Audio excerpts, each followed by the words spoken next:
এই রেজিম কেমন করবে, এই প্রশ্নের উত্তর খুঁজতে হলে আগে একটা জিনিস বুঝতে হবে। বাংলাদেশে এখন ক্ষমতা শুধু নির্বাচিত সরকারের হাতে থাকে না, নাইও। ক্ষমতার একটা স্থায়ী কাঠামো তৈরি হয়েছে সিভিল মিলিটারি ব্যুরোক্রেসি আর পরাশক্তির সমর্থন নিয়ে। যেই দল এই দুইটার উপর ভর করিয়া ক্ষমতা আসে তার ভবিষ্যৎ আগেই লেখা হয়ে যায়। তার মানে হইতেছে বিএনপি সরকার দুর্বল হয়ে জন্ম নিছে, কারণ বাংলাদেশের ক্ষমতার কাঠামো এখন রাজনৈতিক দলের হাতে নাই। সিভিল মিলিটারি ব্যুরোক্রেসি আর পরাশক্তির হাতে সেই ক্ষমতা। বিএনপি রেজিম যেভাবে ক্ষমতা আসছে ঠিক 2008 সালে হাসিনা এভাবে ক্ষমতা আসছে, ব্যুরোক্রেসি আর পরাশক্তির হাতে সেই ক্ষমতা। বিএনপি রেজিম যেভাবে ক্ষমতা আসছে ঠিক 2008 সালে হাসিনা এভাবে ক্ষমতা আসছিল।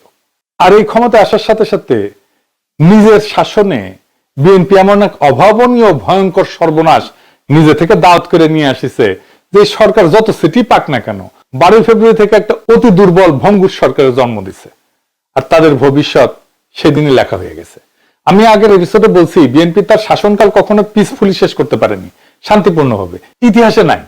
জিয়ার শাসন শেষ হয়েছে জিয়ার হত্যাকাণ্ডের মধ্য দিয়া, সাত্তারের শাসন মিলিটারি কু দিয়া, খালেদা জিয়ার 1991 শাসন একটা পাতানো নির্বাচন তারপরে পদত্যাগের মধ্য দিয়া খালেদা জিয়া সরকারের, আবার 2002 সালের শাসন 111 দিয়া।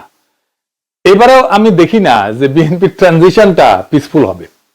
যাই হোক, আমি ইরান ইসরায়েল যুদ্ধের কথা বলতেছি না, এটার চাপ বিএনপি রেজিমকে তো নিতেই হবে। তার চাইতে তো গভীর দুইটা সংকটকে সাথে নিয়ে বিএনপি সরকার যাত্রা শুরু করছে। যেই সংকট তারা কাটাইতে পারবে না, বরং গভীর হবে যতদিন যাবে।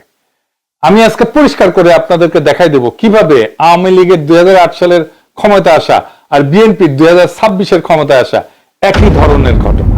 আর এর মধ্যেই লুকায় আছে বিএনপি সরকারের পরিণতি কি হবে।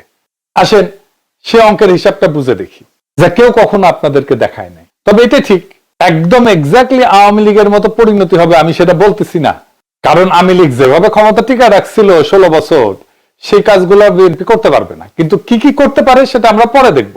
আসেন আগে আমরা দেখি